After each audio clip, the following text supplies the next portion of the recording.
In this video, I'd like to show you some time-saving enhancements that we've added to AHLTA 3.3 that'll help you document that patient encounter where you don't have a template.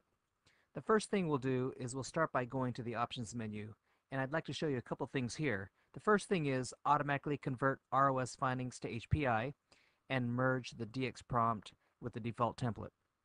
So let's close this window and go to the AP section. In general, I try to do the AP first.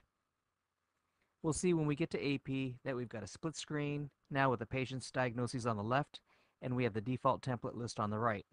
And for this example, let's say I don't have a template, but off my default template, I'm going to use URI. And I may go to my order sets tab and put in some orders. I'm on the training database, so I don't have the right orders, but I'm going to get a CBC, a throat culture, and a rapid strep, and I may give some Motrin and some Entex. I've got Sudafed here, but pretend it's Entex, and we'll submit those off.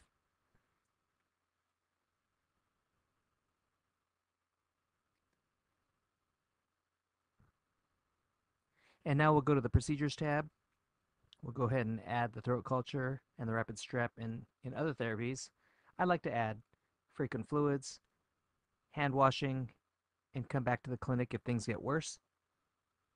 And of course, you'll free text the rest of the plan here. So this is where you free text. I hit OK.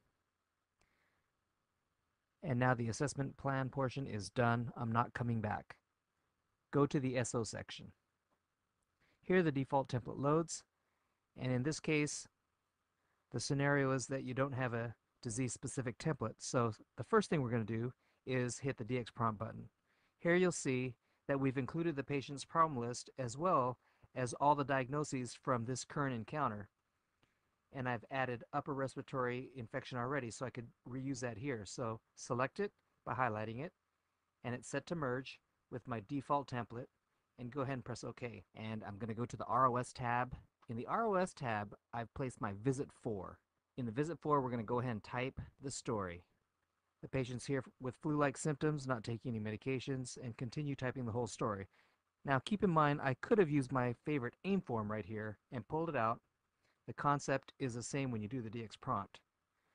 Notice that the symptoms in the HPI that came back with the DX prompt, fever, chills, nasal drainage, are also in the ROS tab. But we've made this system bring back the DX prompt items merged with the default template, and those items are in blue. So by staying on the ROS tab, you can click plus and minus through all your symptoms, and the system will automatically separate the abnormals from the normals. It'll put the abnormals in the HPI section. So here I'll pick cough, nasal discharge, I'll click headache, and those items are automatically flipped up to the HPI section. And if I say no fever, no sinus pain, no earache, no sore throat, no chest pain, you'll see that the abnormals go up to HPI automatically, and the normals will stay down in ROS. So when you go back to read the note, it's easy to find out what was going on.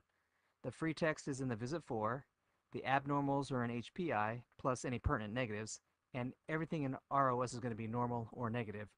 Now, if there's a pertinent normal negative that you want to put up into the HPI section, select it like no fever, and hit the ROS HPI button flip, and that'll send that abnormal negative up to the HPI section. We'll do it again with wheezing. The patient had no wheezing, and we'll flip that up. Now let's go to the past medical history. Check off any items here.